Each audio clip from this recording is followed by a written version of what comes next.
Primetime Preview qed jiġi mossal lilkom grazzi għal Esprit. If it's bacon, it's Fior di Vita.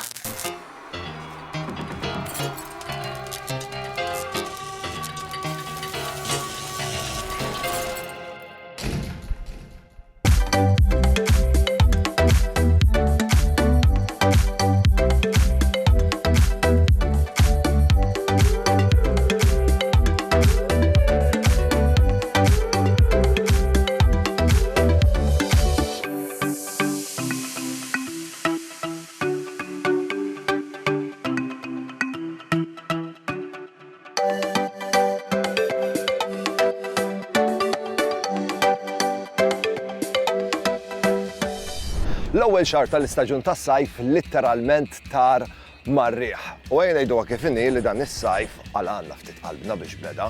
Ġunju li għadda kellna ħafna sema griża u xita tqattar b'mod personali temp li lili jfakkarni fl-Ingilterra. Dan l-istaġun tas-sajf ħajdu magħna 92 ġurnata. U kif jgħid lil Malti, temp isħana iġib il-għana. Għax jgħin ngħiduha kif inhi. Is-sajf veru jġib ħafna ċelebrazzjonijiet miegħu, jġib il-festa tar-raħal miegħu, però wkoll jaf iġib ħafna sħana miegħu. U meta tkun isħana, faċli tibda tkanta l-għana. Dan is-sajf jinser nibda nkun magħkom kuljum u ħanoħodkom tiskopru bajjiet li forsi b'mod normali ma tmorrux tommu fihom. Bajjiet li ħajoħduna mit-tramuntana ta' Malta san-nofsinhar ta' Malta. Bajjiet li ma jkunux daqshekk popolari u affollati, però wkoll bajjiet li biex tasal għalihom trid daqsxejn avventura. Avventura li ġġalek tapprezza iktar kemm għandna sabiħ fil-gżira tagħna. Kemm għandna sabiħ Malta.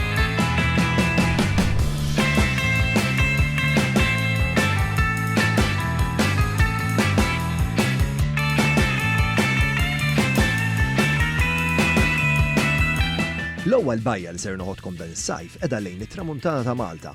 Bajja li hi kemm xejn avventuruża biex tintlaħaq, però iwedkom li hija avventura ħelwa u xierqa.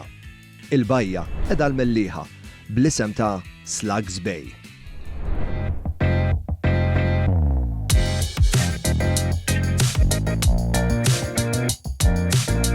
Slugs Bay hija bajja ramlija żgħira u mwarba.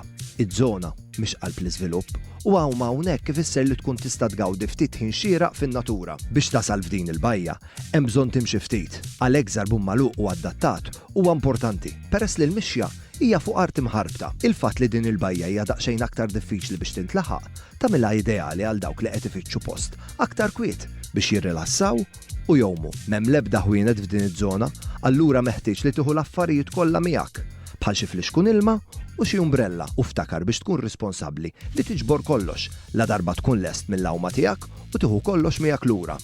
Għal dawk li għandhom il-klieb fil-familja u l-klieb tagħhom iħobbu s-sajf u l-baħar, din hija bajja fejn il-klieb jistgħu jgawdu u jgħumu magħna. Fl-aħrax tal-mellieħa insibu aktar bajjiet li huma viċin ta' Slugs Bay u fl-aħrax tal-mellieħa insibu wkoll il-kappella tal-Kunċizzjoni. Kappella xkejkna li turi l-knejjes bih m'għandhomx għalfejn ikunu kbar. Din insibuha fil-promontorju tal-Irdum, fi art tal-Żejr u mdawra b'veduti mill-isbaħ tal-Baħar Mediterran. Fis-sajf m'hemm xejn nisbaħ milli tqatta' ħin ħdejn il-baħar jew fil-baħar u aħna flimkien ma' Fior di Vita hekk irridu narawkom. Ibatulna ritratt tagħkom ħdejn il-baħar, fil-baħar jew taħt l-umbrella, waħedkom jew f'kumpanija. U dak ir-ritratt li tibatulna grazzi għal Fior di Vita jista' joħroġkom rebbieħa. Ibatuli r-ritratti tagħkom permezz ta' messaġġ privat fuq il-paġna ta' Facebook u imbonnici.tv. Qed nistennew ir-ritratti tagħkom. Meta naħseb fis-suf ta' tfuliti dejjem niftakar li meta konna mmorru l-baħar dejjem konna nagħtu attenzjoni kbira fejn kunu qegħdin nirfsu. Minħabba r-rizzi ħafna drabi anke kien ikollna sandli tal-plastik biex ma weġġawx. Iktar ma kbirtu iktar ma dda żmien is-sitwazzjoni inbidlet. Ir-rizzi fl-ibħra tagħna dejjem jonqsu, kważi kważi osfru. U għalhekk kien hemm bżonn li tittieħed azzjoni.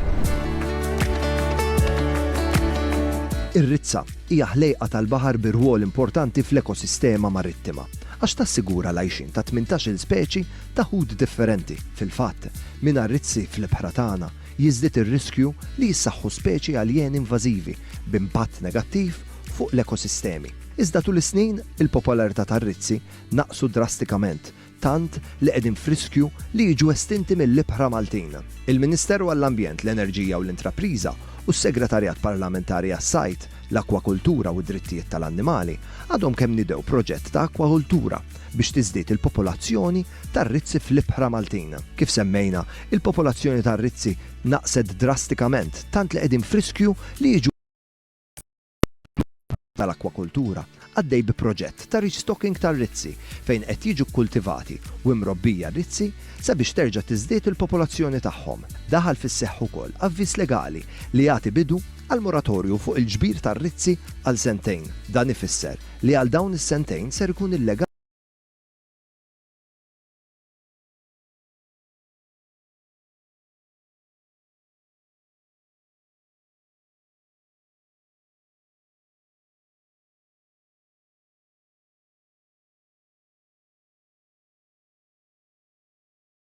decomposition li fil-waqt li r-rizza tkun edha tiekol din qed natfinna u żżomm l-ekosistema iktar integra u healthy. L-importanza ta' dan il-proġett huwa li niġġeneraw għarfien.